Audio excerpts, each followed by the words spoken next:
My name is Jessica. I'm a 35-year-old office worker. Since my husband Bob, who is 2 years younger than me, was transferred, we've been temporarily living with his parents. I stress it's only temporary.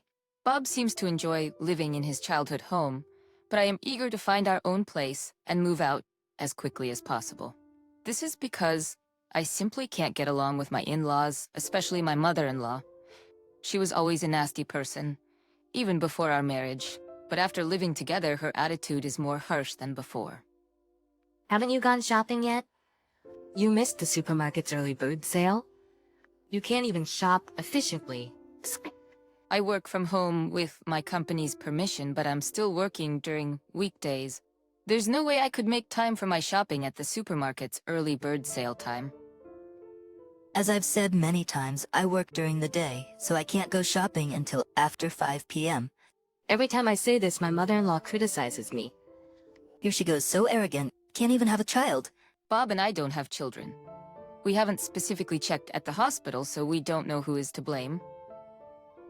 I wanted a child, but considering Bob's income, we couldn't afford the expensive fertility treatments. Even before moving in together, I was distressed by my mother-in-law's nasty remarks, but it was better when we were living separately. Living under the same roof day and night, I am exposed to her nasty remarks 24/7. My father-in-law doesn't directly make snide remarks, but he irritates me in a different way. He seems to believe that women over 30 years old are old lady, and treats me, a 35-year-old woman, as such. Hey, old lady, get me the ashtray. Why are you wearing a skirt? No one wants to see your legs. I want to tell him, if I'm an old lady, what does that make you? Who's turning 60? I'm not a pushover either, so I retort each time they make rude remarks about me. But that only leads to further deterioration of our relationship as they consider it bossy. There is always a tense atmosphere in the house, and I was already feeling the limit of living together. However, after the transfer, Bob started working more on weekends and going on more business trips, so we couldn't discuss moving out. Jessica, I have another business trip this weekend. Again? You just went on a business trip. This new branch seems to have a lot of business trips. Before his transfer, although he had to work overtime, there were hardly any weekend work or business trips. Can't be helped, right? The work changes with the workplace. Sure, things change when jobs change, but isn't this a bit much? Thanks to this, we are not even able to find a place to move out, even though we were supposed to live with my in-laws temporarily. Thanks to this, we are not even able to find a place to move, even though we were supposed to live with my in-laws temporarily. What if we had to live with my in-laws for a long time? I was afraid of that. But then one day, something happened. As I was removing laundry from Bob's bag after his business trip, I found a piece of paper in his bag's pocket. It turned out to be a printout of an online booking from a travel website. I figured it was just the flight and hotel booking for his business trip. But when I read it more closely, I couldn't believe my eyes. There was a hotel reservation that included tickets to Disneyland for 2 people. And the date was yesterday. That is, the day Bob was on a business trip. Of course, Bob's company has nothing to do with Disneyland. Sure, they deal in seafood, but that's as close as they get to Disneyland. It doesn't matter. This means that Bob was pretending to go on a business trip, when in fact, he was visiting Disneyland for 2 days. And the fact that the hotel reservation was for 2 people? There's no doubt he was with a woman. As I was reeling from the shock, I heard Bob humming in the shower. It's a small world after all. The well-known theme song of a famous ride. He must have been reminiscing about Disneyland and humming unconsciously. But it seems that attractions are not important in a fun and enjoyable affair trip. I was so angry that I was ready to charge into the bathroom and confront Bob. But just then Bob's phone rang. I was too enraged to think clearly, so I answered the call without thinking. Hello? For a moment, I heard a young woman's voice, and then the call was abruptly cut off. Could it be? I was convinced. The call just now was no doubt from the woman Bob went to Disneyland with. In other words, Bob's mistress. When she heard my voice answering Bob's phone, she must have panicked and hung up. I checked the call history on his smartphone, Bob isn't really security conscious, so he doesn't bother to set a decent password. I figured his passcode would probably be his 4-digit birth date. And bingo, the phone was unlocked in no time. But looking through his smartphone made my head spin. Evidence of his infidelity was pouring out of it, unmistakable and overwhelming. The image files were full of selfies of him and a young woman. The dates the photos were taken were all days when Bob had been on business trips or working on his days off. I was amazed at his recklessness, even leaving pictures of their intimate moments. Looking at the call history again, I saw the name Melissa Smith, so I searched for the same name in his friends list and opened the chat screen. Bob, I love you. I want to be your wife. This woman, Melissa, seems to be hoping to marry Bob. A homewrecker, perhaps. As I was mulling this over, Bob came out of the bathroom. Ah, that's refreshing. Facing Bob, who came out nonchalantly, drying his hair with a towel, I confronted him right away. Refreshed, huh? Seems like you're feeling pretty refreshed in a lot of ways. Huh?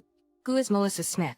At the mention of his mistress's name, Bob flinched. So it's true. You've been lying about going on business trips, and instead, you've been going on trips alone with this woman, Melissa Smith. Were all your business trips and working days off just lies? Unforgivable. Why do you... How on earth? I pointed my smartphone at the upset Bob. All the evidence is right here in this smartphone. Hey, did you go snooping through my phone? That's a violation of my privacy. It's laughable that a man who's morally bankrupt enough to cheat can complain about privacy invasion. If you don't want it looked at, set a better password. Before we got married, I made a promise with Bob that he'd absolutely not cheat. I had declared to Bob that if he cheated, I'd leave him right away. Of course, my feelings haven't changed. I can't continue a marital life with a man who's playing around with another woman. Let's get a divorce. When I simply said that, Bob surprisingly agreed without objection. Yeah, I guess so. It was unexpected. I thought he would resist more. Was he ready for divorce once he was caught cheating? I'll get the divorce papers tomorrow. You tell your mom and dad. Bob's agreement was astonishingly nonchalant. However, once a declaration has been issued, it cannot be withdrawn, and I have no intention of doing so. Is this goodbye to married life? I felt a tinge of loneliness. I think the next day, I left the house early in the morning to get the divorce papers from the city office and to take care of some other errands. By the time I got home, it was already late at night. There in the house, my husband and his parents were waiting for me. So you finally come back? We were wondering how long you were going to wander around. The moment she saw me, my mother-in-law began to make snide remarks. Bob being present here means she should already know about Bob's cheating and our divorce. Isn't there something she should say, like an apology, before making a snide comment? But instead of an apology, my mother-in-law said something unbelievable. Well, it doesn't matter. Well, it doesn't matter. At least you're finally leaving. What do you mean? With a smug smile, my mother-in-law responded to my question. Exactly as I said, I'm sick and tired of seeing your face. Finally, Bob has returned home and you were just in the way. You're always back talking, without any hint of charm, even when I tried to make you uncomfortable enough to leave. It took so long for you to get the hint. I finally had to resort to my ace in the hole. Ace in the hole? My mother-in-law gave a satisfied smile. Bob's girlfriend, right?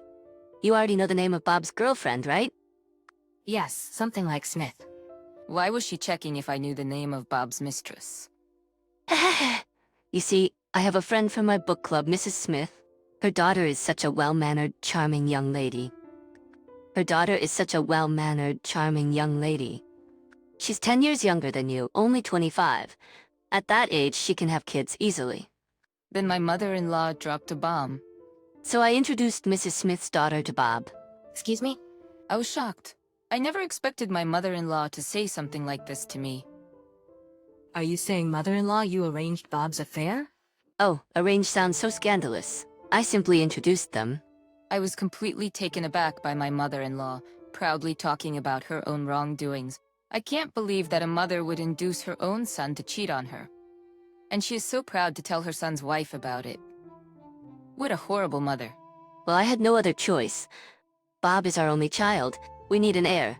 I would have even accepted you as my daughter-in-law if you'd had children. But all you did was work, never having any children. Next to my mother-in-law, my father-in-law also nodded in agreement. So he was aware of his wife's actions. Do you understand? A 35-year-old woman who can't even have kids is no longer needed. If you understand, then hurry up and leave. With a triumphant look, my mother-in-law pointed at me. After a moment of silence, I said, I see. I understand your views very clearly. I'll leave as you wish. I'll take all my belongings with me. Oh, please do. I doubt you have much to take with you anyway. Do you need help moving? My mother-in-law laughed and said, even though she didn't know anything, but I was the one who would have the last laugh. No, it's fine. Don't worry about me. Everything's already arranged. Everything's already arranged. Huh? Since I wasn't crying or freaking out, my mother-in-law looked surprised. Besides, mother-in-law, I already know that you were helping Bob cheat on me. What? I smirked at my mother-in-law. What do you think I've been doing all day? If I just went to the city hall to get divorce papers, it wouldn't have taken this long. I spent all day arranging for a move and meeting with Melissa Smith. Oh my god. Bob asked me in a panic. So what? Did you think I would let you cheat behind my back and not say a word to the other woman? I made sure to note down her phone number when I checked your phone yesterday. I said calmly. Poor Melissa, though. She was really surprised when I called her and said I'm Bob's wife. I'd like to meet with you. Apparently you've been lying to her, saying that you're single. I told her the whole truth. Bob, my mother-in-law, and my father-in-law were all shocked. They never would have thought I'd pull something like this off in just one day. Melissa found out that she was the other woman in your affair, and she was really upset. Of course, Mrs. Smith was furious too at Bob and at you, mother-in-law. She was talking about suing you both for marriage fraud. I couldn't help but sympathize with her, so I promised I'd help as much as I could. What? Bob was visibly shaken. Of course, my mother-in-law was in the same state. Given the many ways in which Melissa deserves sympathy, I've decided not to claim any compensation from her. Instead, I'll increase the amount I claim from you, Bob, and you, mother-in-law and father-in-law. Compensation? Why the hell do we have to pay damages? My father-in-law blurted out in panic. It's one thing if it's just Bob, but we have nothing to do with this. He seemed to have expected his son to pay some compensation for his affair, but they never dreamt that they themselves would pay. Are you going to take the best part without getting hurt? There's no such thing. Of course you do. The emotional distress caused by your harassment is more than enough reason, don't you think? As I said this with a smile, my father-in-law fell silent. And have you forgotten what I do for a living? I work at a law firm. Why don't I consult with my boss, the attorney, and see just how much we can squeeze out of you in compensation? I had already informed my attorney at the firm about the situation. What? Then the sound of a car pulling up in the driveway was heard. Oh, they're here. Hey there, this is a moving service. I headed to the door with a warm smile on my face. Thanks for having you come at late time. Sorry for the sudden request. No problem. We had a spot open for the night shift. It actually worked out for me as well. I managed to get some other things done, so please get started right away. Oh, and be careful. There are some fragile items. As I invited them in, several movers began to shuffle into the house and start gathering the belongings. Wait, hold on. Following my instructions, they began to pack up my things with a swift and efficient rhythm. Not just my clothes, books, and computer, but even the appliances in the living room and kitchen. Hey, you guys, don't take that. That's ours. Ours. No? I brought everything here when we moved in. They're all mine. When Bob and I first moved here because of his job transfer, The appliances in the in-laws' house were old ones that they'd been using for ages. I couldn't bear it and had our appliances shipped over from our previous apartment. Now it seemed that my mother-in-law had gotten used to the latest appliances and mistaken them for her own. A robotic vacuum and cordless cleaner. A high-end oven range capable of various cooking methods. An induction cooktop. A negative-ion hairdryer and an espresso machine. You're taking everything? You greedy woman.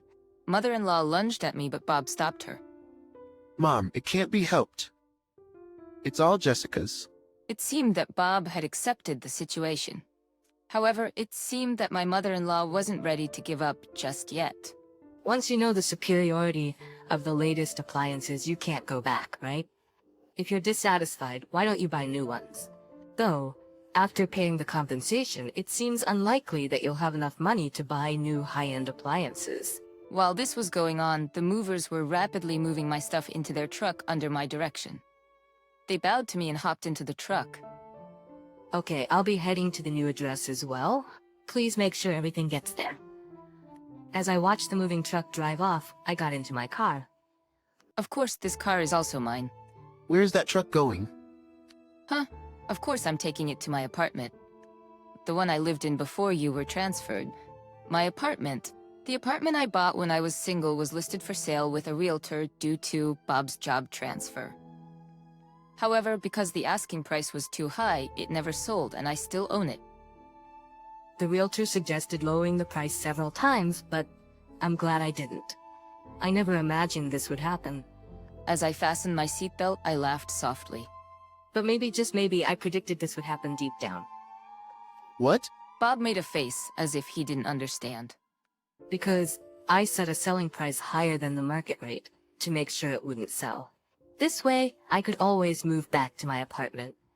Upon hearing my words, Bob seemed to crumble from the knees. You such a bitch! Feeling sure of my victory and letting my guard down, I was suddenly shoved by my mother-in-law who rushed at me yelling. As I groaned in pain, my mother-in-law attempted to throw a cutting board at me for a follow-up attack, but was suddenly tackled by a black object. Thank you, Blackie. Holding the black object, a stray cat named Blackie, I got on the moving truck and hurried to my new place to escape from my mother-in-law. I don't know why Blackie, the stray cat, was there at that moment, but I'm sure he came to help me because he has a strong sense of justice. I'll give him some catnip as a gift later. After that, Bob and I divorced. The law firm I work at filed a lawsuit for compensation against Bob and his parents. It's a real blessing that the young lawyers in training at the office accepted my case for almost no fee at all. Even though a young new lawyer is in charge, I feel secure because they have the support of a senior lawyer. As for the lawsuit against Melissa Smith, the senior lawyer himself took on the case, not the trainees. He said he will file both criminal and civil lawsuits because of the high degree involved. He said he's excited to file a criminal lawsuit, as it's been a long time since he's done so. Even if they sell their house and pay to Melissa Smith and to me, it probably won't be enough. Thinking about the life of extreme poverty and debt waiting for the three of them, I can't help but grin. I'm alone now, but compared to living with those in-laws and my disloyal husband, it's like heaven. For a while, I wanted to enjoy the easy single life with Blackie, who I inadvertently brought to my apartment,